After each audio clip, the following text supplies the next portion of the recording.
Hi, this is Phil, and I'm here to tell you all about the Capes and Lunatics Patreon. Don't miss out on our comic book creator interviews, including our monthly Chichester chats with comic book legend DG Chichester, superhero movie brackets in our search for the worst comic book movie of all time, and many, many more specials, all completely uncensored. Access starts for $3 a month, full video when you pledge $5 a month. Check out the link in our show notes or go to patreon.com/CapesandLunatics. Hope to see you there.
Hello everyone, welcome to another week of the Capes and Lunatics. I am Phil, you know that.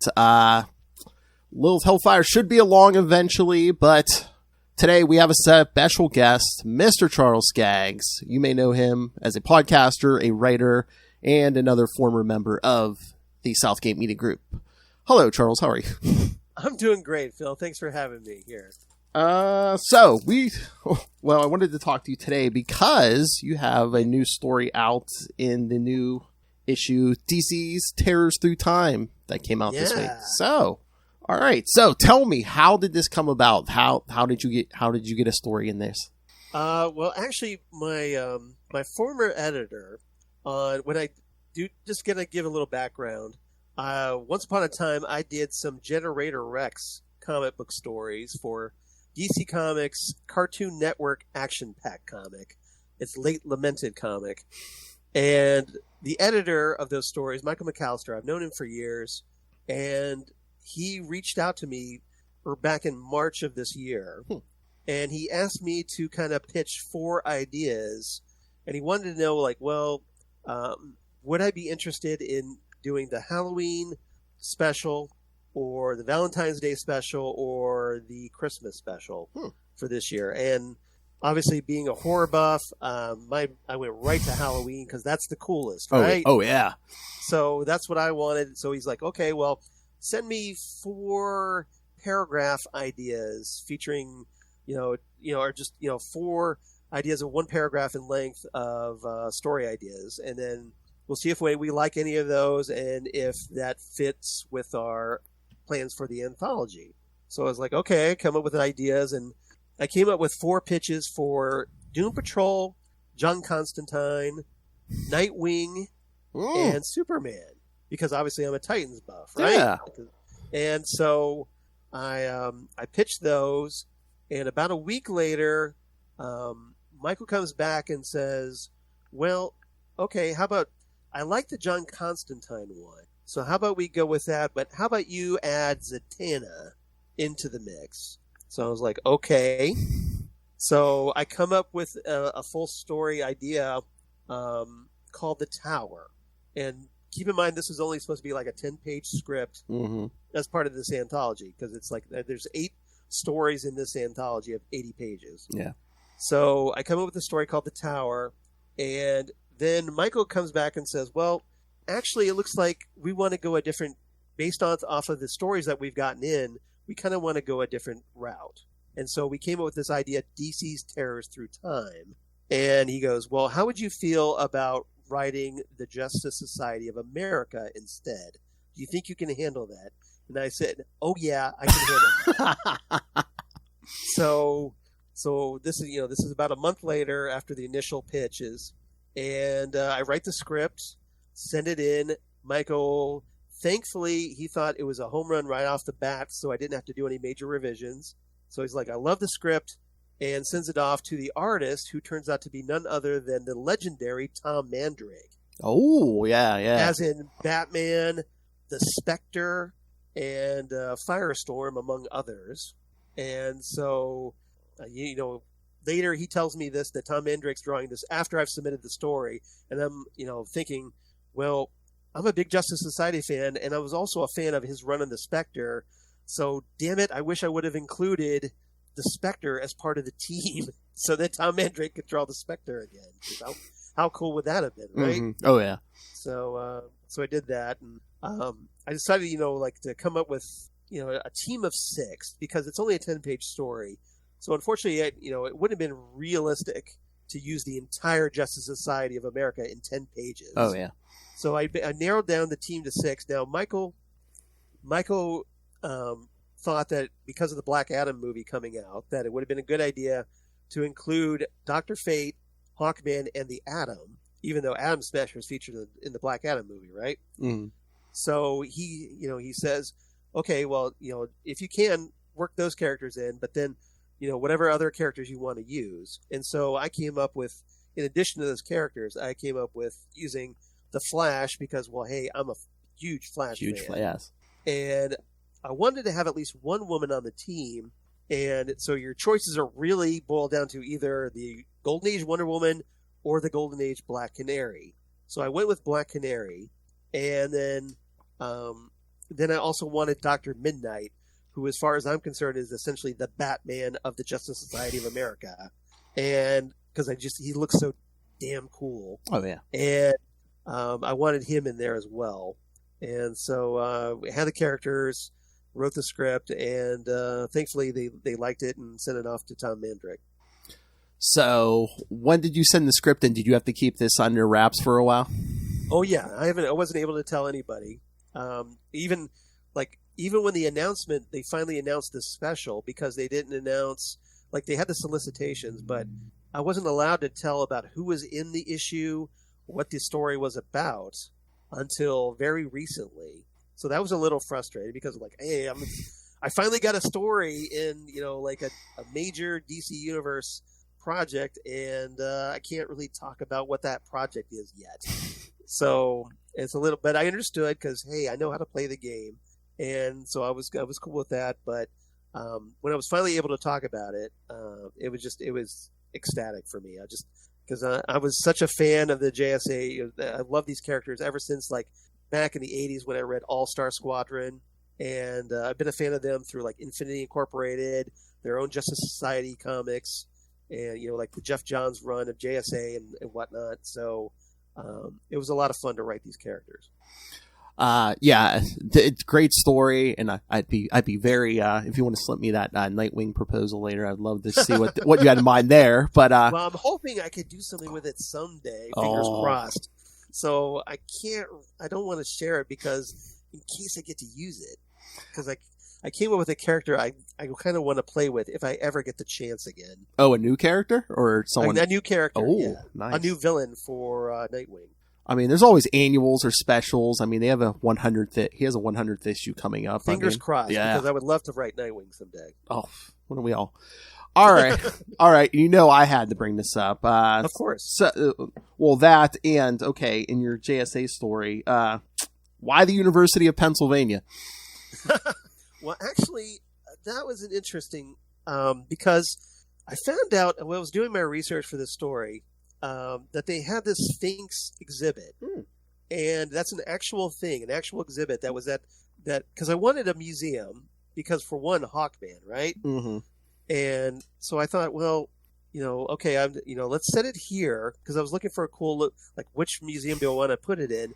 And then I found out about the Sphinx exhibit at the University of Pennsylvania in their archaeology department, and I'm like, that's perfect, right?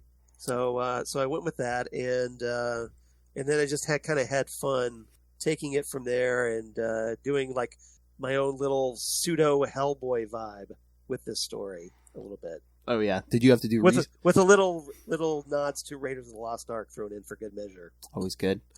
But did you have to do a lot of research on Egyptology, or just? I mean, not so much. I mean, I wanted to make it a little more authentic as far as I put in the script that I wanted, these kinds of weapons. Like I specifically requested a Chinese warhammer that is used by Black Canary in the story. Mm-hmm. And I did have like one of the things in the script was like I wanted this kind of cache of weapons, and that this one creature gets thrown into, but Tom Mandrake didn't put that in there, so that was a little disappointing, but not a deal breaker in any way. But one thing I was very happy about. I had, obviously with Hawkman, you want him using a mace, right? And there's this moment where I put in there where he just happens to look up and he needs a weapon, and he looks up, there's a mace on the wall, and he gets this big grin on his face, like, oh yeah, I'm gonna take this, and yoink, and goes and clabbers one of the creatures with it. So that was cool. That was so cool to get to have Hawkman smash somebody in the face with a mace. And again, you're such a big DC fan. I mean, was it just surreal getting, you'd send notes to Tom Mandrake and he'd send you pages back and be like, oh my God, I'm getting stuff from Tom Mandrake. Well, actually it was a little different because I completed the script first. Oh, okay. And then the editor, Michael McAllister, sent it off to Tom Mandrake. Oh, okay. So what happened was I got to see like Tom's pages after the fact. And then what I did, it was almost kind of like Marvel style where he sent the pages in. And then what I did is I tweaked my script to match some of the things that were in his artwork. Like I added some dialogue with Black Canary here, or like I rewrote, I changed up which characters were saying what in other panels. So I just kind of like minor tweaks, nothing special, but it was a very interesting experience as a creator, especially being someone new to working with comics. Especially, main DC characters, and someone like a legend like Tom Mandrake. So I was perfectly willing to do that, and but it was an interesting process, and I think as a result, it turned out to be a better product that way. Yeah, that's interesting because I always thought that writers and artists were. It just depends on the artist, I think, and because some work in the Marvel style, where you do the artwork, and then the writer comes up with dialogue balloons to match the artwork, and which is why you kind of like for whatever reason the artist will come up with something on their own. Like historically, there's a great example, Jack Kirby's The Silver Surfer, who was just this character that Stan Lee went like, okay, well, who's this guy? And then essentially Stan Lee had to kind of create the Silver Surfer persona based off of Jack Kirby's artwork. Did you like doing a short story like this, or would you rather had like a full regular issue, 20 pages, 22 pages to Well, obviously I would prefer the full story. Yes, of course. I would prefer a miniseries or even obviously an ongoing series. I would love that, but obviously I know I'm just starting out, so I realize that it's getting my foot in the door. And so I was perfectly willing to do the 10-page story. I've done similar short stories, like I said, the Generator Rex stories I did for Cartoon Network, Action Pack. Those were both 8-page stories. So I have no problem writing a short story. I thought it turned out well, and I feel comfortable with it. But sure, I would love to do longer form creative works by far. So for anybody who's hiring, I'm right here, I guess. TC Marvel is right there. Shameless plug, yes. Oh yeah, we'll get to how to contact you, but so did you know about any of the other stories or any of the other writers participating in this? That was also a surprise, believe it or not, because Michael is he's secretive. He's filled with secrets, and so I kind of had to find out. I had no idea what the other creators were that was involved with. I was so gratified to know that you had another legend, Kelly Jones, doing artwork in this, who I've been a fan of ever since the Sandman issue number 17, and which I just got done talking about in another podcast. And so he is, he's this great horror artist, and so to have, this, being such a fan for such a long time, to have artwork in this special by Tom Mandrake and Kelly Jones. That's pretty cool as far as I'm concerned, especially if he's doing a character like Deadman, who he's done before. And that was a nice surprise. I really liked it. I mean, this is a kind of a nice book because it's like, you know, people might be picking this up for someone else and then just like, oh, hey, who's this Charles Skaggs guy? Oh, this is great. This is a great story. Well, hopefully everybody does think it's a great story. I had a lot of fun with it, and yeah, check out the other creators too. Obviously, you know, there's a great story in there by Jeremy Hahn. You know, for whatever reason, they got a Paul Levitt's inventory story in this with the Phantom Stranger, and you know, you've got Tim Seeley's story with Kelly Jones. Oh yeah. There's a great Super Sun story in there by Charlie Fish, which I definitely recommend. Check that out. And it's you know, I'm very envious of a lot of these creators. You know, some of whom I've collected as a fan, and it's great to be associated. It's just this small part, you know, doing my own part, my little 10-page story corner of the DC universe, this tiny sliver of the DC universe. So yeah, you should be getting more attention because like you said, Black Adam the movie's coming soon. I believe is Jeff Johns coming out with a new Justice Society mini or series here soon. So yeah, it's an ongoing series. It's be out next month, I believe. Yeah. I think so. Yeah. So yeah, I've been really looking forward to that because I'm a big JSA fan, and it's got Mikkel Janin art. Mm-hmm. So I love his artwork. So yeah, I can't wait. Hey kids, let's say this is the unofficial prologue to that new Jeff Johns series. That's right. Like if you're a JSA fan, this will hopefully whet your appetite, right? Mm-hmm. Mm-hmm. It's a prelude. That's it. But yeah, I just love learning the process. Like when I talk to people like you, where it's like, how did this begin? You know, what's the process? And I find that I think a lot of fans, especially, you know, I don't mean to interrupt. I'm sorry. Oh, okay. But I think a lot of fans, they don't really know how the sausage is made. Oh right? yeah, no. So yeah, it's cool to learn that stuff. I mean, I'm learning, you know, still like a lot of behind the scenes stuff that I didn't know. So, well, yeah, this one's a little different too because like when someone gets like an ongoing book, they're like, you know who you're going to be writing, you know. So it's like, oh, hey, I got the Batman book. I'm going to be writing Batman. Here, you threw in 4 pitches. They gave you something else. Yeah, and that's okay because I mean, for one thing, it was a good exercise as a writer. Yeah. That you know, like you have these ideas and you're like, okay, I have one of these ideas.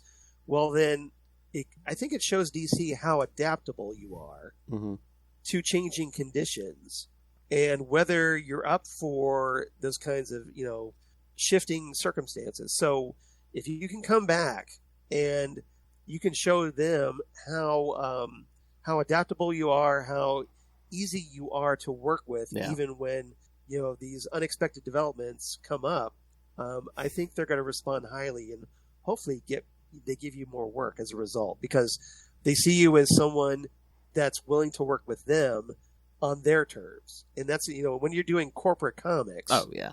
I think that's important, right? Because these aren't your toys. They're their toys and they're letting you play with them. So you kind of have to go along and be adaptable and play that game and respect their properties if you want to use them.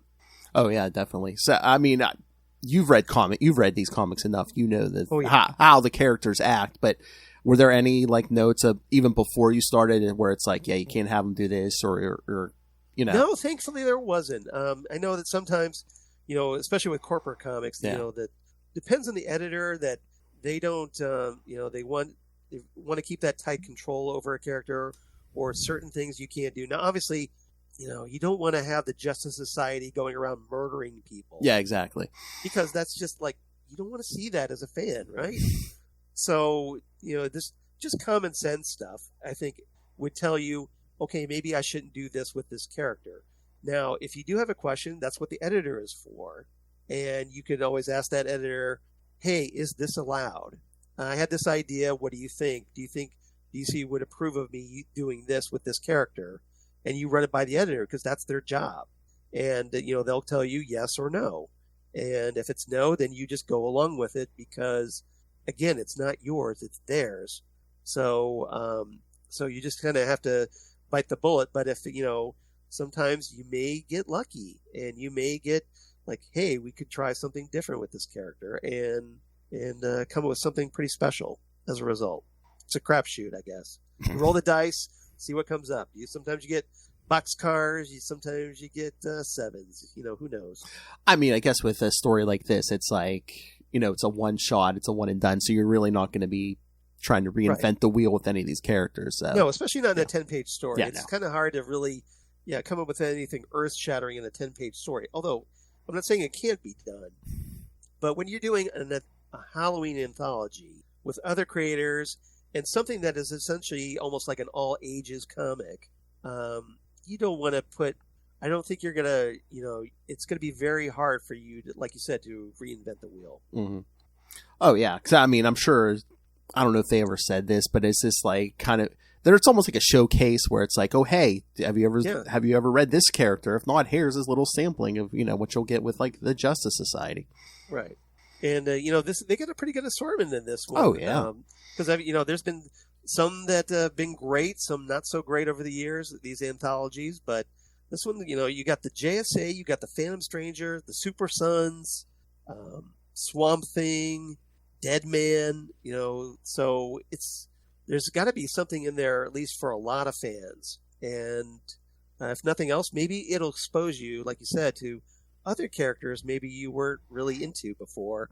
And then you read the story and you go like, hey, okay, maybe I am more into this than I thought, hopefully, if you enjoyed it. Yeah, it seems like they're doing a lot more of these. Like, I don't know if you read Batman Urban Legends. They've been putting Yeah, I mean, I think the last one of that's coming out in January. Me and Little feel like, why? That's one of the Bat books like we enjoy consistently month after month. I think that one was probably because of the price. Yeah. Being $7.99 a copy. Yeah. So if they come back, I'm hoping, they come back with another anthology, because I would obviously love to play around in the Batman universe. That goes without saying. So, hopefully they do that. And hopefully they let me write it and play with it. But I'm thinking, like, if you did it like a smaller scale, like maybe a $4.99 a month book, it might do better. I'm guessing. I don't know. I thought Lil said the numbers were good on that, and again, it's Batman, so but unless maybe they just want to rename it and relaunch it. I don't know. Oh yeah, they do because that happens from time to time. All the companies do that. Yes. Yeah. Looking at you, Marvel. Just saying. Yeah. Hey, it's been a year. Let's throw out a new number one. Yeah, here's another Amazing Spider-Man number one for your collection. That one, they just thought or another Moon Knight number one. Or a new Punisher number one. You were like, what, up to volume 14 now? It's something like that. It's unbelievable. But I was gonna say they better not renumber Moon Knight. I've been liking what Jen McKay's been doing there. Oh yeah, I know. I love that series too. Oh, yeah. We talked to him. He had the nicest guy, great writer. I'm looking forward to the annual with Werewolf by Night. Yes! Now, especially after watching Werewolf by Night, the TV special. And Ted, yeah. Yeah, Ted. Yeah, exactly. That was great, wasn't it? Oh, I love that. I'm like, damn, it's only one episode? I'm like, come on. Yeah. All right. I'm sorry if you already mentioned this, but no, go ahead. When you wrote your original script, did you know Tom Mandrake was going to be your artist? No, I didn't. Okay. Like I said, this was Michael McAllister. I sent in the script first, and then Michael came back and said, "Oh, by the way, we're having Tom Mandrake draw this." Oh.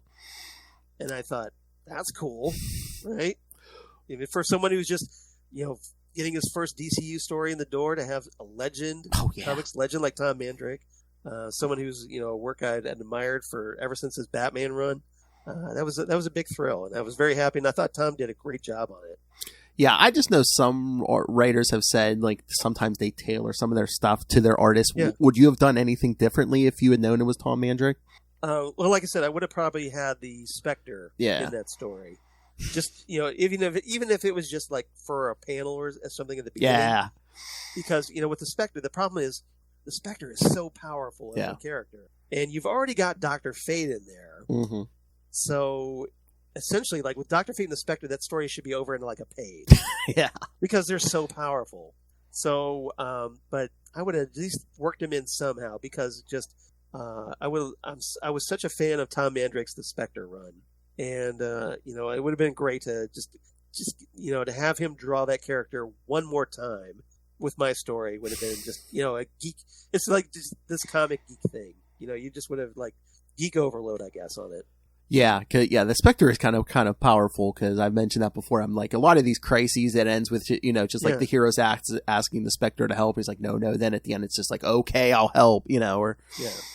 Yeah, ever since like Crisis on Infinite Earths Yes. back in the 80s, when he's able to literally separate worlds, Earths, and with his his power, you're like, okay, I can't really see him going after bank robbers at this point now, right? Mm-hmm. You have to scale it back, and because you either have to scale the power down, or you've got to think up bigger threats than bank robbers, I guess.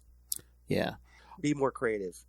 Okay, I don't know. Okay, you might need some time to think about this question. All right. Yeah. Okay. Say this new JSA book by Jeff Johns comes out, it sells Yeah. through the roof, and they're like, okay, we want to spin something off, and they come to you and they say, Charles, we want you to do a solo book on one of the characters. Who would you want to write monthly?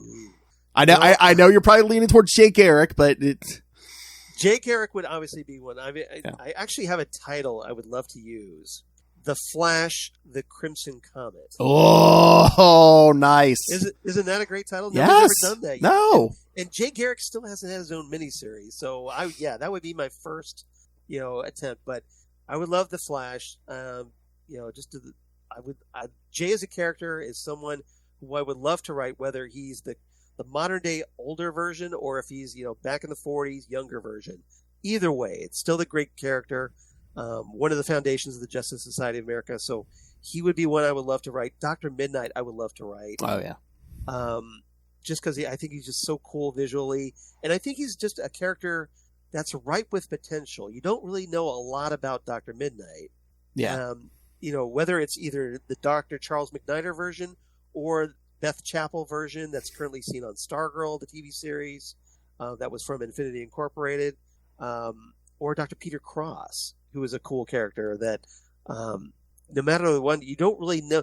They haven't really fleshed that Dr. Midnight out as a character as much as I would like. So that would be fun. I've always been a big Hourman fan, Rick Tyler. Always thought he was cool. And another character I think that was ripe for potential.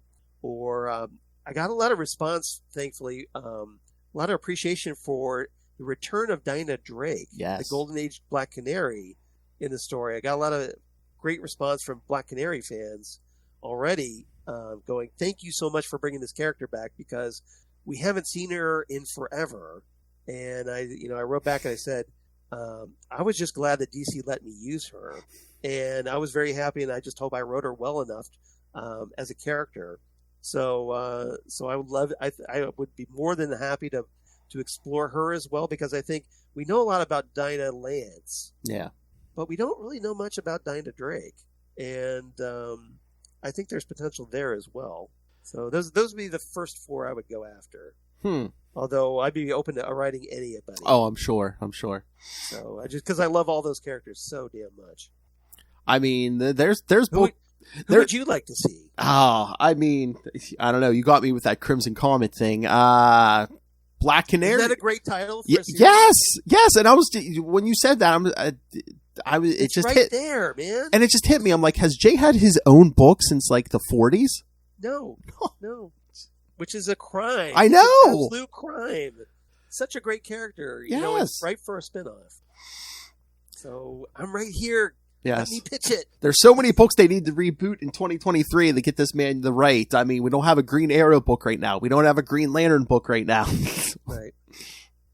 But we at least we are getting the Justice Society back. So yes.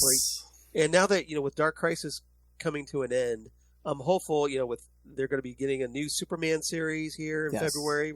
So I'm hopefully that a lot of the books we haven't seen recently, or books that we saw recently that weren't executed as well as we had hoped, we'll get new launches with those in 2023. So what's your favorite book, DC books right now? My favorite book with DC books right now, first and foremost, Nightwing. Yes. I am a huge. Ever since Tom Taylor and Bruno Redondo came on and did their run, it's absolutely fantastic because it's brilliant in its simplicity. Because what they do, and as far as as being a fan, what I love is that, and it shouldn't be this hard. They're telling straightforward superhero stories. Yeah. Which apparently in 2022 is a bit of a novel concept, right? Yeah. You have well-told stories with supporting characters, Great villains. Yeah. Fantastic art by Bruno Redondo. Oh, yeah. Who is killing it as far as design work, layouts, and whatnot. Beautiful coloring, and it's a top-notch book. And this book should really, after all those years of terrible Nightwing stories, or at least not so great Nightwing stories, to finally get Tom Taylor and Bruno Redondo killing it on Nightwing, I'm thrilled as a Titans fan and a Nightwing fan.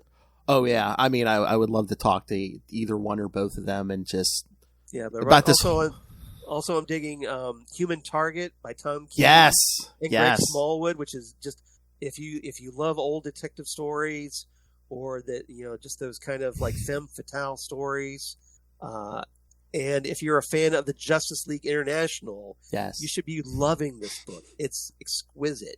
It's one of the best books that DC's putting out right now, as far as I'm concerned. I'm digging.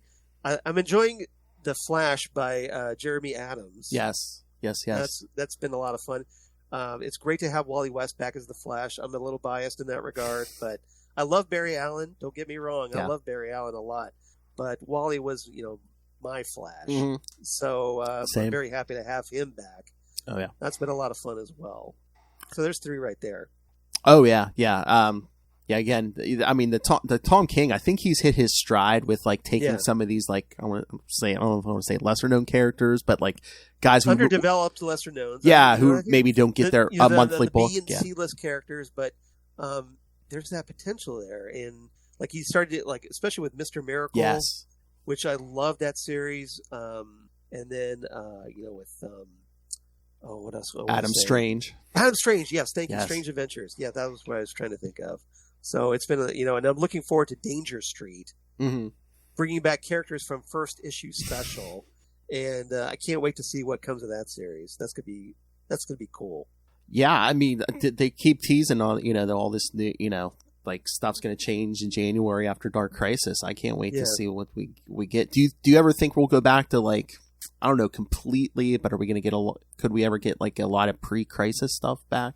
Well, I think to some extent. I mean, for one thing, if this special is any indication that I did for DC, we got the Golden Age Black Canary back. Yes. So that right there, I think, is at least a glimmer of hope that you're going to see a lot of pre-crisis stuff coming back. Maybe let's see what maybe. I mean, you are getting the Huntress back in the Justice Society of America comic that's coming out starting next month. And presumably it is Helena Wayne. So that's kind of cool. So I think what they're going to do is, we're going to see the Justice Society maybe going to Earth 2 again so that they can have the Helena Bertinelli or, Huntress and also the Helena Wayne Huntress on 2 different Earths perhaps. Yeah. Or you can go back to those old school, like, JLA, JSA crossovers again. I don't know. I'm kind of curious to see how this happens because I don't have any knowledge about what Jeff Johns is planning. Unfortunately, Jeff, you need to call me and let me know what's going on. But or at least email me. But I'm dying of curiosity because I love these characters so damn much. Well, as a man who's professionally written the JSA, do you prefer that? Do you prefer them on Earth 2 or as the World War II heroes? It's tricky because I do have a fondness for the Earth 2. So I love the JSA run that Jeff did back in the 2000s. So I think they work on the same Earth as Earth 1. I have nothing against that.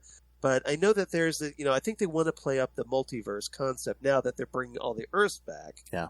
So one way to do that would, to be kind of shut the JSA off on their own Earth.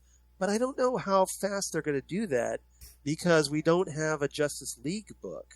Yeah. At the moment, right? So I kind of wonder if, and I kind of would dig this, if the Justice Society kind of stayed around for a little while as the main DCU super team for a little bit, and then kind of give the Justice League maybe a little bit of a rest, and then bring them back in about a year or so. And kind of make everybody anticipate a Justice League book again. Oh What yeah. do you think? Oh yeah, that's what me and Loth have been talking about. We said we're so surprised that like during Dark Crisis they didn't start the JSA already and Right. and do the whole thing you just said, have them be the team and stuff, but I think they just wanted to show the struggles of, all the younger heroes left behind and Nightwing stepping up. Yeah, and it seems like Josh Williamson, the writer of Dark Crisis, wants to play up the Titans and give them more of the spotlight. Yeah. So at the very least, I'm hoping we're going to get another Titan series because we haven't had one for probably since 2018, 2019. Yeah, something like that, because we've been doing Something Titans like that Academy and after stuff. Yeah. So it's been a little while, and as a Titans fan, I would love a Titan series as good as the Nightwing book. Yes. Oh. Please. Have Tom Taylor write Titans. Yeah, I don't know if he could do both books, but if he wants to, he writes a great Titans in Nightwing. Yes. Especially, I love his depiction of the Wally West Dick Grayson friendship. Yes. And, every time he has the other Titans in there as well, it's great. So if they wanted to let Tom Taylor write Titans, I would support it. I'd be down with that. Especially if they give him another great artist like Bruno Redondo. Oh, yeah. Okay, on a purely selfish thing, I want to know. All right, you're a lifelong Titans fan. All right. Yes. Nightwing 100 is coming. Would you have any problem with Dick Grayson proposing to Barbara Gordon? No. I think it's, I've been a fan of their relationship. I know my wife, she's always been a supporter of Dick and Donna Troy. Oh. So we've had that little friction in the Skaggs household a little bit. But I think Dick works best with Babs. I know some people want him with Coriander, Starfire. And I get that because I was, obviously Marv Wolfman and George Perez Titans, that's my foundation as a Titans fan. So I get that. But I think Dick and Babs work better because they're so similar. They have these similar backgrounds. They've known each other since childhood. And I don't think, Babs has had other relationships with other characters, but she seems to work best with Dick Grayson. So, and I think Dick, because, it's not this whole alien culture contrast like it is with Starfire, I think the two just kind of seem to fit better together as a couple for me. I don't know. I mean, I think they bring out the best in each other, and I think Tom Taylor has been just developing that relationship so well in Nightwing that if Bruce Wayne and Selena Kyle can't stay together, I would love it if we could have Dick Grayson marrying Barbara Gordon. Yeah, for some reason, I don't think they're ever going to marry off Bruce Wayne. So, yeah, I mean, they need to do it. It seems unlikely, right? They need to do it with Dick Grayson then because, one, he is more in touch with his emotions. He is more connected to people. I mean, again, we need a married bad family person. So, let's give it to Dick Grayson. And also, it doesn't, the marriage wouldn't affect anything because you'd still have Nightwing and Batgirl being part of the Batman family. Exactly, right? Yeah. So nothing would be upset by them being married. So it works on just about every level. So it's just a question of if the majority of fans want to see that, I guess. Or if Tom Taylor does. Or if Tom Taylor's bosses at DC want to see that, most importantly. That's what I said. I'm like, look at all the, they could promote that. They could sell a wedding album, like we almost got with Batman. Well, I mean, if we get the proposal, obviously that sets up down the road. They did a standalone Superman wedding special back in the day. So they could do a standalone Nightwing and Batgirl wedding special or Oracle special. Take your pick. It always seems weird to me that it seems like in the powers that be don't want characters to get married. But I mean, look, we the fans kind of demanded Superman be married again, and we got that back. Yeah, I think. And the marriage works really well with Superman. Yeah. Oh, right? Yeah. I mean, they got a TV show about it now, Exactly. We got it with Lois and Clark, but then, now we really got it with a family. Yeah. On Superman and Lois. And I think it works really well, personally. They bring out the best in each other. They did, Lois Lane trying to, get Superman's attention all those years, all those, wacky escapades in the 50s with Lois. And then, you had Clark trying to, try to hook up with Lois, but it never happened. And then, so you told all those stories. So now DC's telling something different. Like they got together, they got them married in the 90s, and it turns out, they worked great as a couple, and now they added kids. They added John Kent in the mix, and it was natural. It felt like Superman could be like, he's essentially the dad everybody wants now. Oh yeah, right? Yeah, he's everybody's ideal dad, and it kind of makes sense because he's essentially the father of the DC universe, right? He was DC's first main superhero with Action Comics #1 in 1938. All the other heroes, even Batman, followed after him. So it kind of it thematically, I think it works.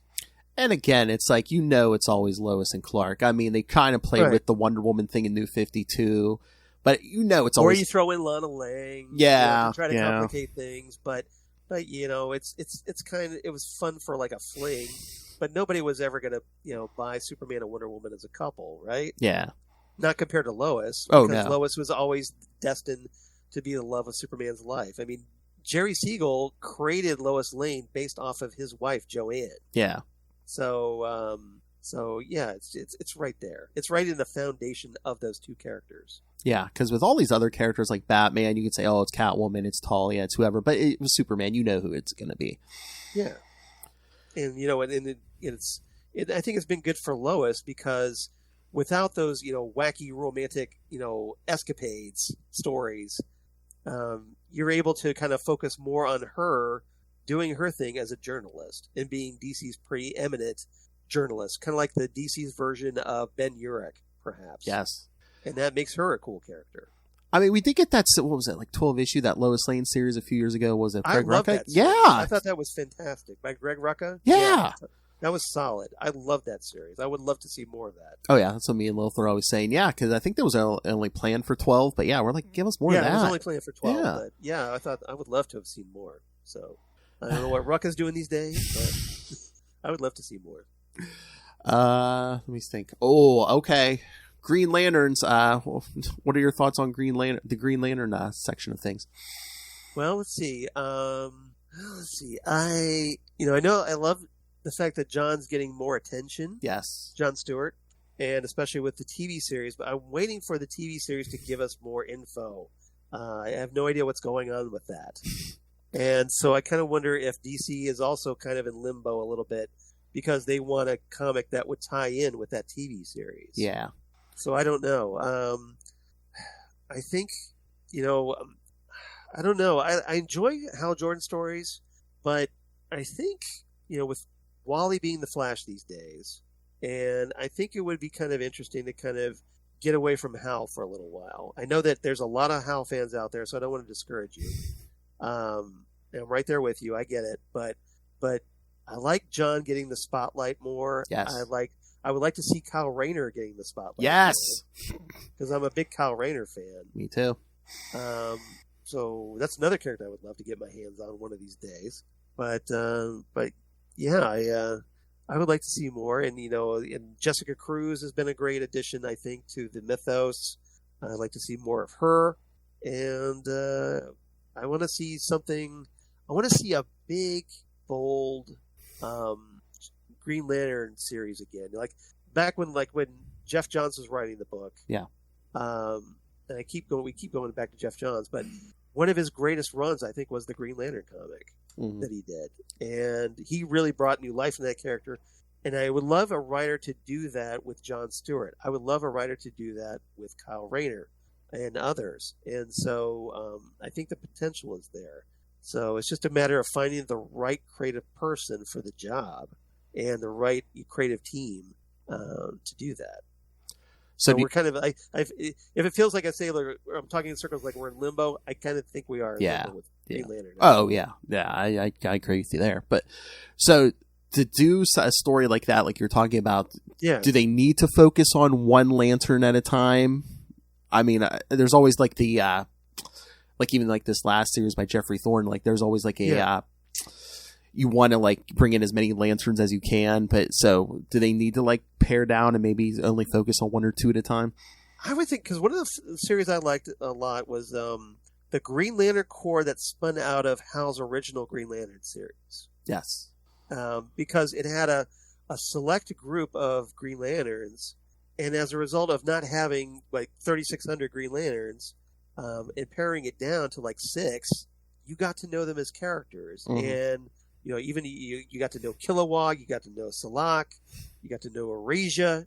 And as a result, I think narrowing down the focus gives, more room to develop them as characters. You're not just like, okay, here's, one of the criticisms, I guess, about it, the Legion of Superheroes is that there's so many characters. So in order to tell, and this is one of the things I think Paul Levitz did back in the day, he was smart enough, like, okay, we're going to do like a focus of like 3 to 5 characters this issue, and then another 3 to 5 characters the next issue, because the team is so large. If you have the whole team, you can't really give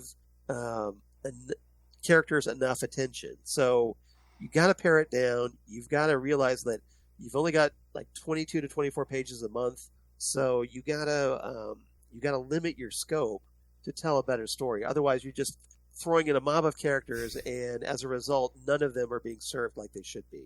Yeah, that's what me and Will were saying. It's like we think start like a Green Lantern's book, and maybe each arc only focus on like 2 characters, like do like a buddy cop thing every time, but just switch up the 2 every time. You can rotate arcs. Yeah, exactly. And then then when you collect them in trades, it's like, okay, well, here's the Cal and Jessica trade. Here's the That was kind of something they did back in the 90s, right? Where they would rotate between Hal, John Stewart, and Guy Gardner.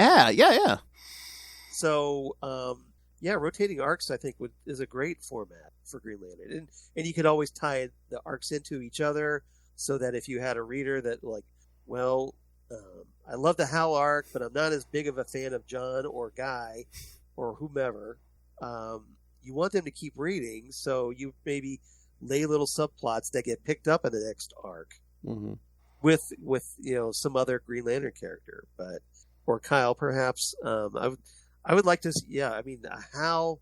I think something I think would sell well would be a Hal, Kyle, and John series. Oh yes, rotation of arcs. Mm-hmm.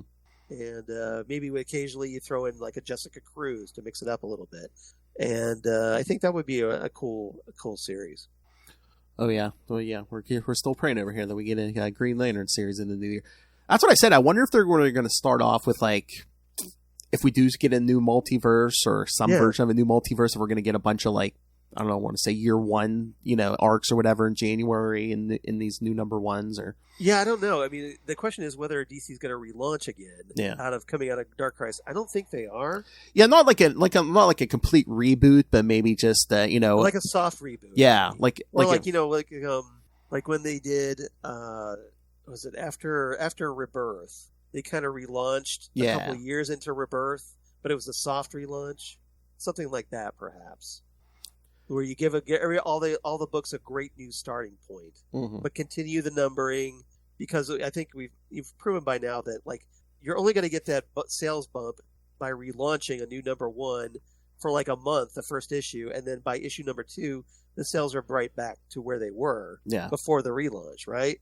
Yeah. So continue the numbering. There's no reason not to change it, or not to keep the numbering. But if it's a case where the character hasn't been around for a while, by all means launch a number 1. Yeah. Like with Superman, being away in the War World saga forever. That you're doing Superman, Son of Kal-El. That book is ending, so that makes perfect sense to do another new Superman number 1 at this point. Yeah, I think books like Wonder Woman and Flash are going to keep going at least to 800 because they are so close to 800. Right. Why would you cancel them so close to 800? It makes no sense. Yeah. So and then like books at night, like Nightwing's hitting 100. Yep. Which I'm just gratified. Just like, yes, Nightwing, we finally got a book hitting 100 again. How long has that been? Well, I think you have a good chance if you're Batman or Nightwing of hitting 100. Oh yeah, exactly. Yeah. Right. Yeah. The last one I think we got was Batman number 100. So, yeah. And obviously that book's doing just fine all these years later. So if it's a book that is not as successful, you can understand the need for a relaunch. But if it's a major book like Flash or Wonder Woman, don't mess with it. Just leave it alone. Yeah, if it's like one of your main staples, doing fine, yeah, keep the legacy numbering. Yeah, keep the legacy numbering for those bigger books. Yeah. All right. Thank you, sir. I will let you go, but all right. I'm sure you've heard this over and over and over, but Charles, good job. Yes. Good job. Thank you. I hope you like my story. I did. I'm a lifelong DC fan. I enjoyed this story. I knew I would when I heard you were writing it, but yes, excellent. Thank you so much. Well, thank you so much for supporting it and letting me come on and talk about it. I had a lot of fun. All right. And before you go, I'm sorry Lilith wasn't here. I know she wanted to talk to you. She's ducking me. Oh no, she's not. Trust me. She's ghosting me. It's Halloween. All right. All right. Before we go, tell everyone you do many podcasts of your own, and where can people contact you if they want to give you more paying writing work? Well, hopefully, if you want to do that paying writing work thing, I'm all for that. So you can reach out to me at Charles Skaggs on Twitter, at Charles Skaggs on Instagram. You can go to Facebook, where you can reach me at Charles Skaggs in Hilliard, Ohio. And my blog of geeky things, Damn Good Coffee and Hot, where I talk about a lot of comic book stuff, a lot of sci-fi stuff, news of my podcast that I do for Wonderful and Strange Productions, which is, we went independent after Southgate Media Group, like you were talking about. So, hooray, independence! And I do the podcast Next Stop Everywhere, the Doctor Who podcast with Jesse Jackson, my partner in time. We talk all things Doctor Who, Torchwood, Sarah Jane Adventures, Big Finish Audios, and more. Also, the Phantom Zone podcast that I do with DJ Nick. We just wrapped up The Sandman and She-Hulk Attorney at Law, talking those. And then we're going to be jumping over in a few weeks to Titan Talk, the Titans podcast, to discuss Titans and Doom Patrol Season 4 of both of those shows. So stay tuned for that. And if that's not enough, Ghostwood, the Twin Peaks podcast that I do with Zan Sprouse, wife of comic book artist Chris Sprouse, where we talk all things Twin Peaks and David Lynch. And then last but certainly not least, Drunk Cinema, where Zan and I, this is our side gig. We kick back, we have adult beverages, adult conversation, and we watch our favorite movies. Ooh. All Mystery Science Theater style. It's Nice. pretty. We have a lot of fun. We just finished watching Phantasm. Ooh. And that was a cool movie. Because we were in spooky season, right? Well, of course, yeah. So that's what I got going on, and would love it if you liked and follow me there, and especially, hey, you got something you want me to write? I'm more than happy to do it. So I would definitely appreciate it, if that's not shameless enough. Or if you aren't a comic, or if you don't run a comic company, hit up these companies on social media. Say, we demand more Charles Skaggs. There you go. I like the way you think, Phil. I support this plan. I'm excited by it. So yeah, I'm excited. I'm excited to be a part of it. So yeah, kids, go pick up DC's Terrors Through Time, and then hit up DC or Marvel or whoever and say, hey, give this man more work. All right. The great Charles Skaggs. Thank you, Phil. Thank you, sir. Had a lot of fun. So did I. All right. Thank you. Yes, get more work. Get more work. Well, you can come back on even if you don't have work, but I'm more than happy to come back on. I had a great time, Phil. I love your podcast. Oh, so thank much. you. Maybe next time I get to talk to Lilith. I know. Oh, Lilith, you're never going to hear the end of this. All right, everyone. Thank you for joining us. Till next time, we'll catch you later.